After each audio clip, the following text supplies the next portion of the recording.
Good morning. We got a beautiful sunrise here today. I'm going to continue reading to you from page 167. My memory is full in my machine here and it keeps kicking me out. So I'm going to read as much as we can. I deleted several things, but we'll see how it goes. Thank you for being with me this morning.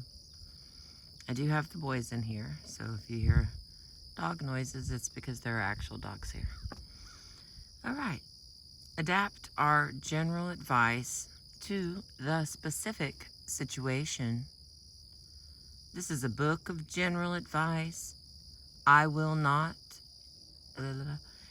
will not apply in the same way in every circumstance with every person, but the basic propositions are generally applicable. Absent a compelling reason to do otherwise, we advise crafting your specific approach to every negotiation around them. The best way to implement these general principles will depend on the specific context. Consider where you are, with whom you are dealing, customs of the industry, past experience with this negotiator, and so on. Oh, there's the sun.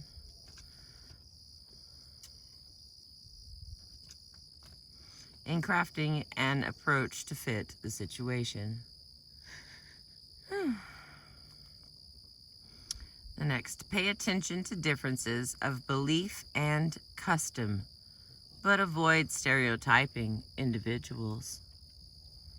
Different groups and places have different customs and beliefs. Know and respect them, but beware of making assumptions about individuals.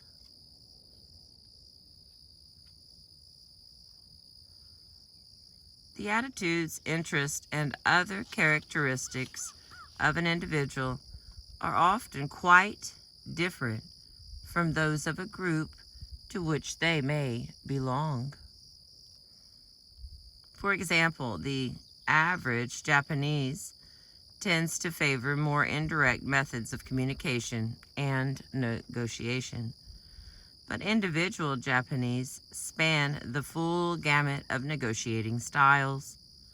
One prominent minister in the Japanese government is famous for his brash American-style negotiating, which is not at all typical of many Americans. Some research suggests that women are more likely than men to gather information in a more open and less structured way, to be more sensitive to relationships, and to operate on a morality that is based proportionally more on caring and obligation to others and less on rules and individual rights. These same data, however, suggest that there are a great many individuals of each sex who tend the other way.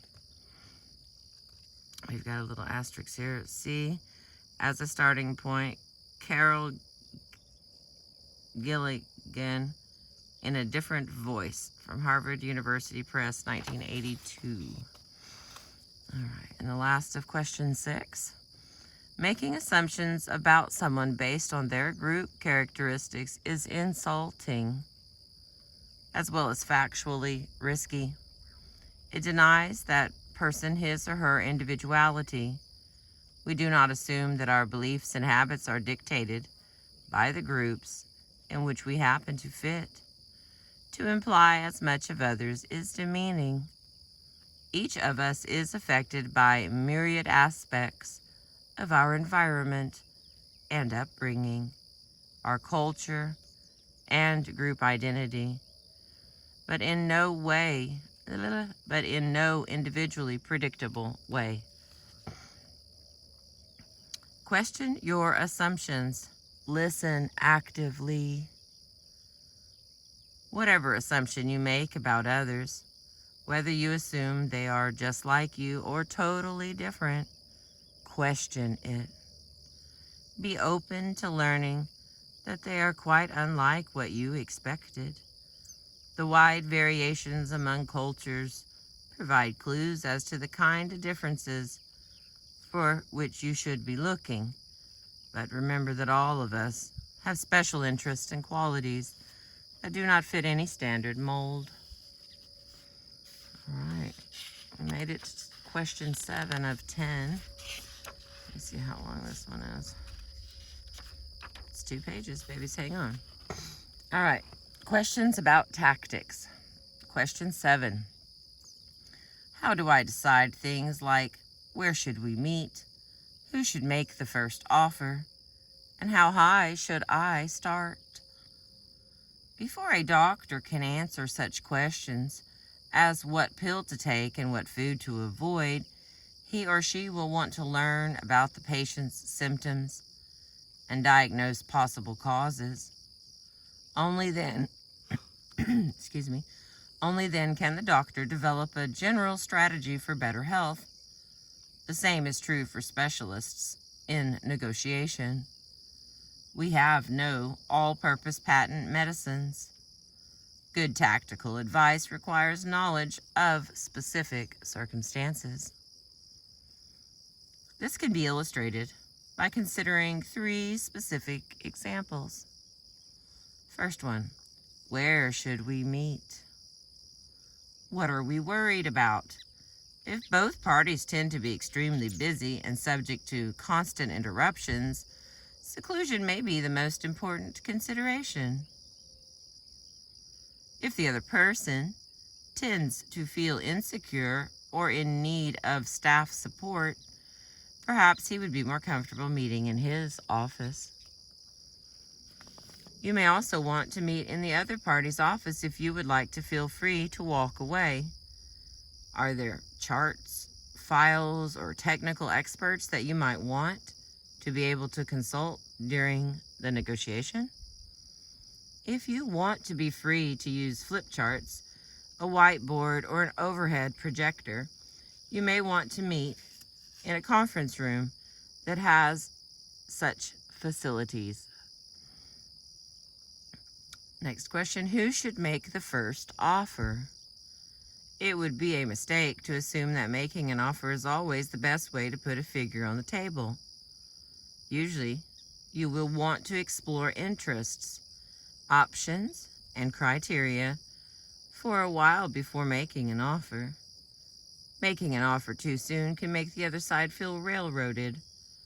Once both sides have a sense of the problem, an offer that makes an effort to reconcile the interests and standards that have been advanced is more likely to be received as a constructive step forward. Whether or not you make an offer, you may want to try to anchor the discussion early around an approach or standard favorable to you. On the other hand, if you are ill-prepared and have no idea what would be reasonable, you will probably be reluctant to put an idea or an offer on the table. Perhaps hoping that the other side will go first and offer something generous. But you should be careful. It is extremely risky to measure the value of an item by the other side's first proposal or figure. If you know that little about an item's value, you should probably engage in more research before starting the negotiation. The better prepared both parties are in a negotiation over price, the less difference it makes who makes the first offer. Rather than learning rules about who should make the first offer, it would be better to learn the rule of being well prepared with external measures of value. Excuse me. Next question. How high should I start? Many people tend to measure success by how far the other party has moved. So beautiful. All right, many people tend to measure success by how far the other party has moved, even if the first figure, excuse me, even if the first figure is a wholly arbitrary assertion of sticker price or retail value. Buyers will often feel happy about getting something for less. They have not checked the market. They do not know what their best alternative would cost. So they derive satisfaction from paying less than the first asking price. Under these circumstances, if you are selling, you would ordinarily start with the highest figure that you could justify without embarrassment. Another way to think of it is to start with the highest figure that you would try to persuade a neutral third party was fair. In putting forth such a figure, you would first explain the reasoning and then give the number. If they hear a number they don't like, they may not listen to the reasoning. Such an opening figure need not be advanced as a firm position.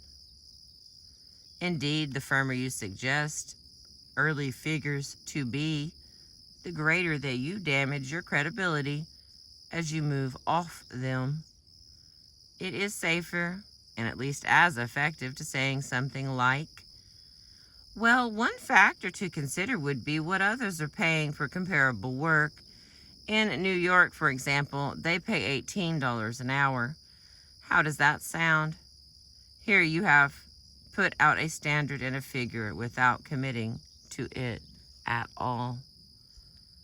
Okay, this book is written in 82, and they were paying $18 an hour in New York. What? I think this book was written in 82 or 87. Let me see.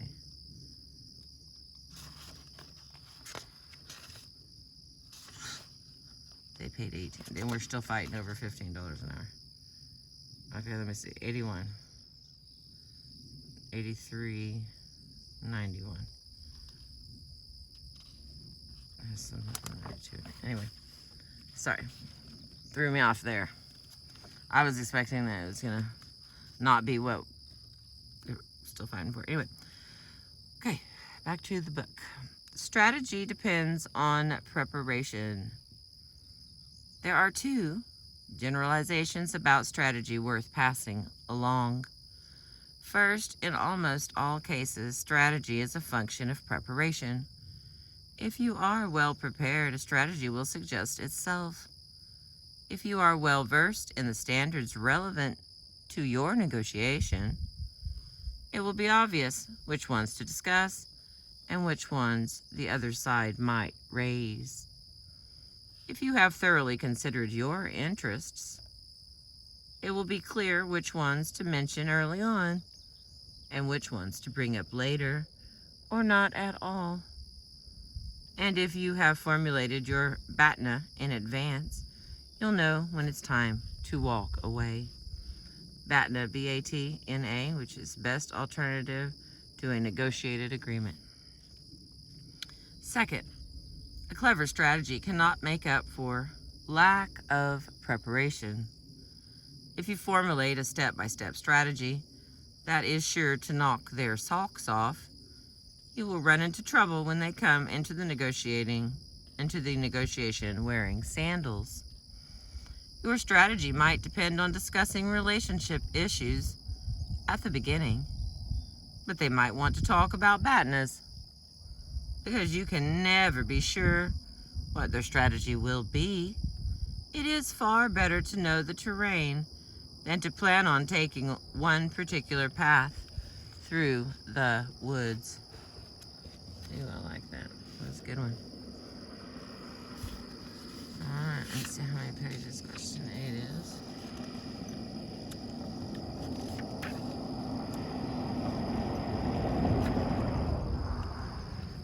Alright, well, it's a couple. 3 pages. We still got this beautiful sky, and I got some birds showing off. Alright, we'll go on with question 8. Alright, question 8. Concretely, How do I move from inventing options to making commitments? We have offered a great deal of advice on how to develop wise, mutually satisfying options in negotiation, and how to avoid or overcome a variety of people problems. The question remains, how do you reach closure on issues? We don't believe that there is any one best process, but here are some general principles worth considering. First, think about closure from the beginning. Before you even begin to negotiate, it makes sense to envision what a successful agreement might look like. This will help you figure out what issues will need to be dealt with in the negotiation and what it might take to resolve them. Imagine what it might be like to implement an agreement. What issues would need to be resolved? Then work backwards. Ask yourself how the other side might successfully explain and justify an agreement to their constituents. We will be in the top 10% of all electrical workers in Ontario. We are paying less than the value given by 2 out of 3 appraisers. Think about what it will take for you to do the same. Then ask yourself what kind of agreement would allow you both to say such things. Finally, think about what it might take to persuade the other side and you to accept a proposed agreement rather than continuing to negotiate. Keep these questions in mind as your negotiation progresses, reshaping and filling in your vision as more information becomes available. Focusing on your goal in this way will help to keep your negotiation on a productive track. And the next question, consider crafting a framework agreement.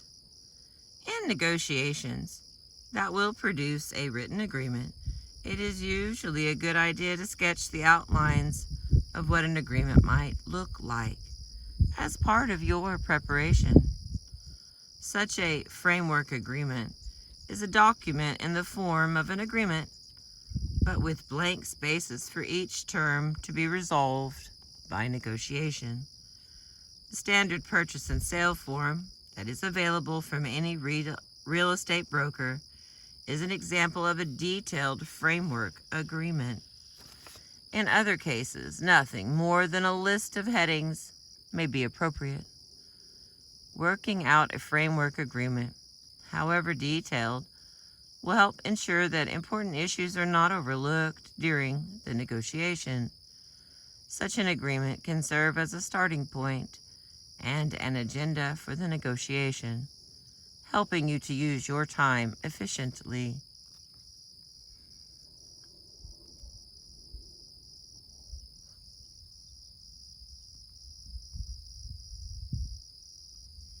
A bit more light.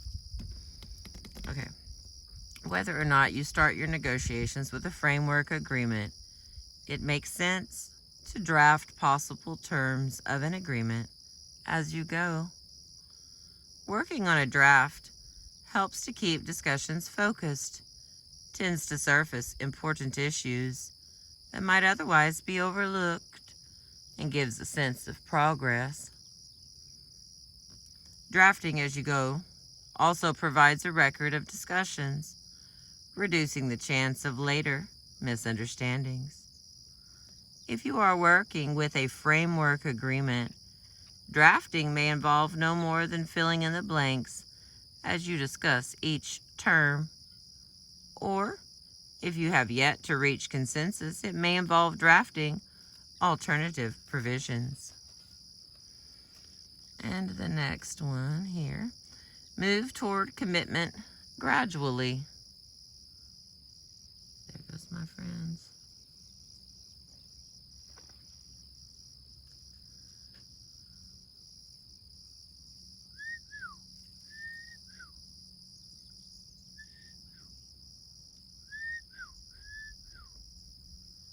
Good morning, Big Bird.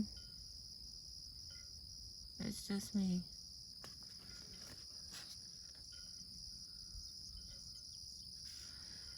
Oh no, I lost my spot. All right, move toward commitment gradually. As the negotiation proceeds and you discuss options, yeah.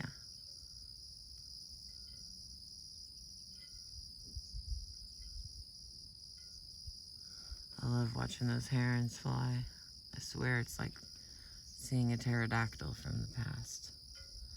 At least that's what I pretend it is. I mean, I know a whole bunch of these birds. I see them all the time. I don't give them names. I mean, there's a really upsetty one. He's particularly crotchety. But other than that, it's the same birds. I see them all the time. So don't let their being annoyed with me fool you. All right. Move toward commitment gradually. As the negotiation proceeds and you discuss options and standards for each issue, you should be seeking a consensus proposal that reflects all the points made and meets each side's interests on that issue as well as possible. If you are as yet unable to reach consensus on a single option, try at least to narrow the range of options under consideration and then go on to another issue. Perhaps a better option or a trade-off possibility will occur later. All right, so perhaps something like $28,000 or $30,000 might make sense on salary. What about starting date? To encourage brainstorming, it is a good idea to agree explicitly that all commitments are tentative.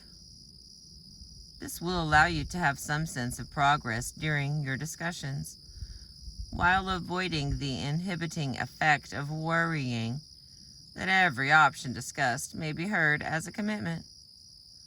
Tentative commitments are fine and should not be changed without reason, but make clear that you are not firmly committing yourself to anything until you see the final package.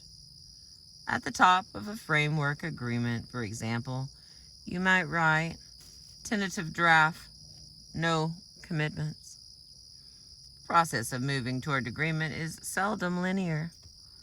Be prepared to move through the list of issues several times, going back and forth between looking at a particular issues and the total package.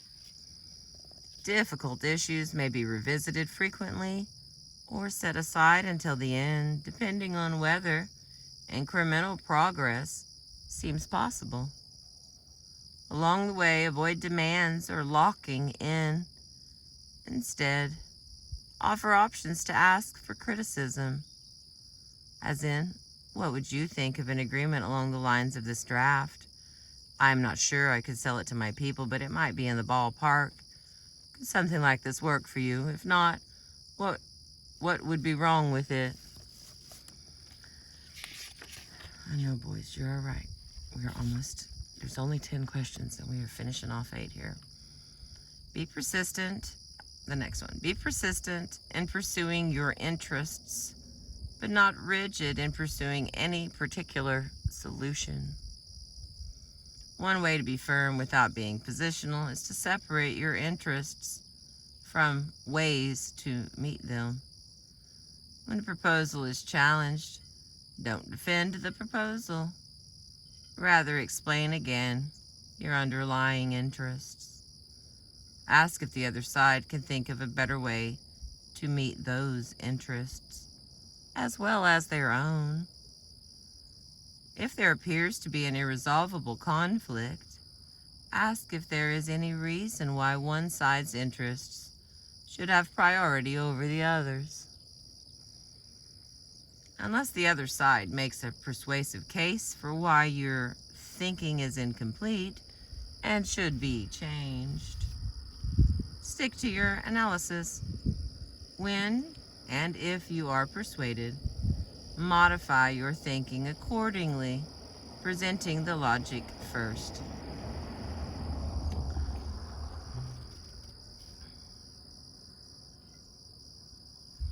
Here's an example of that. Well, that's a good point. One way to measure that factor would be to ... If you have prepared well, you should have anticipated most arguments the other side might raise and thought through how you think they should affect the results. Throughout, the goal is to avoid useless quarreling. Where disagreements persist, seek second-order agreement. Agreement on where you disagree. Good morning, baby.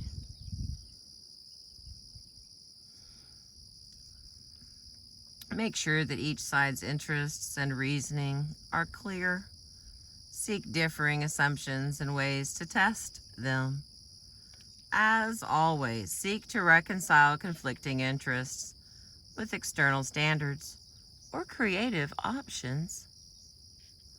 Seek to reconcile conflicting standards with criteria for evaluating which is more appropriate or with creative trade-offs. Be persistent. All right, and here's the last part of question 8 from our book, Getting to Yes. Still.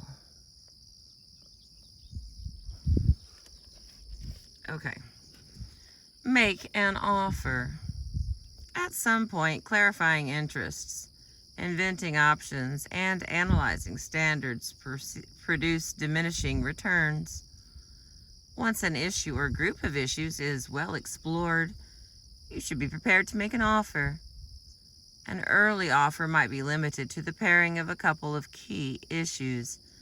For example, I would agree to a June 30th closing if the down payment were not over $50,000. Later, such partial offers can be combined into a more comprehensive proposal. Usually, an offer should not come as a surprise. It should be a natural outgrowth of the discussion so far. It need not be a take-it-or-leave-it proposal, but neither should it be an opening position. It should be an offer that you think would make sense for both sides, given what has gone before. Many negotiations settle when a complete offer is made. You should give some thought to how and where you convey an offer. If discussions have been carried on publicly or in large groups, you may want to seek a more private occasion for exploring final commitments. Most agreements are made in one-on-one meetings between the top negotiators for each side, although formal closure may come later in a more public forum. If an agreement makes sense, but some issues remain stubbornly in dispute, look for fair procedures to facilitate closure. Splitting the difference between arbitrary figures.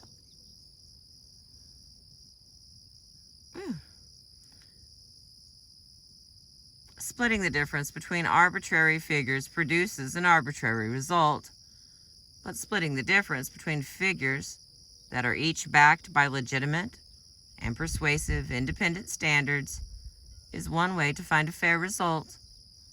Another approach where differences persist is for one or both parties to invite a third party to talk with each side, and perhaps after repeated consultations produce a final, last chance recommendation. All right, and here's the last little tiny bit. We are on page 174. We're going to end on 175. Be generous at the end. When you sense you are finally close to an agreement, consider giving the other side something you know to be of value to them and still consistent with the basic logic of your proposal. Make clear that this is a final gesture. You do not want to raise expectations of further concessions. Such an improved offer can sometimes break through any last-minute doubts and clinch the deal. You want the other side to leave the negotiation feeling satisfied and fairly treated. That feeling can pay off handsomely in the implementation of an agreement, as well as in future negotiations. And that's the end of question 8. I've been reading to you the 10 questions people ask about getting to yes from our book, Getting to Yes. I appreciate you. Thank you for being with me this morning. Have a beautiful day.